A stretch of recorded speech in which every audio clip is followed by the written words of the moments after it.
قال صلى الله عليه وسلم: من صلى قبل الظهر 4 وبعدها 4 حرم الله لحمه على النار.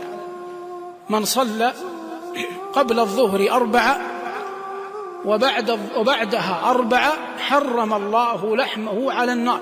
رواه أصحاب السنن من حديث أم حبيبة رضي الله تعالى عنها وأرضاها. والمعنى أن الإنسان إذا حافظ وواظب على 4 ركعات بين الأذان والإقامة بعد دخول الوقت وقبل أن يصلي الفريضة، ثم بعد أن صلى الفريضة صلى بعد الظهر من بعد صلاة الظهر إلى بدء صلاة العصر، هذا الوقت قبل أن يخرج وقت صلاة الظهر، صلى 4 ركعات مثنى، حرم الله جل وعلا لحمه على النار. وهذا فضل عظيم قليل فاعله فيما يرى من الناس، وفقني الله وإياكم إليه.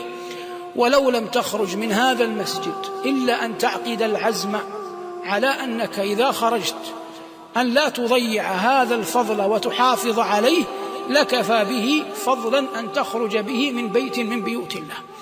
مما حرم الله على النار قال صلى الله عليه وسلم: إن الله حرم على النار من كان هينا لينا سهلا. من كان هينا لينا سهلا حرمه الله على النار. رواه الحاكم في المستدرك والبيهقي في السنن بسند صحيح من حديث أبي هريرة. والمقصود من هذا أن الإنسان في تعامله مع الناس ينبغي عليه أن يكون هينا لينا سهلا، ولا يفرق ما بين قرابة وغير قرابة، ما بين مواطن ومقيم، ما بين حاضرة وبادية، ما بين كبير وصغير، وإنما يكون هينا لينا سهلا في سجيته كلها في تعامله مع من حوله، لأن الذي يريد الجنة يضع الأعراف والتقاليد والبيئة المخطئة خلف ظهره، ويضع هدي الله وهدي رسوله صلى الله عليه وسلم بين عينيه. هذا الذي يريد الجنة.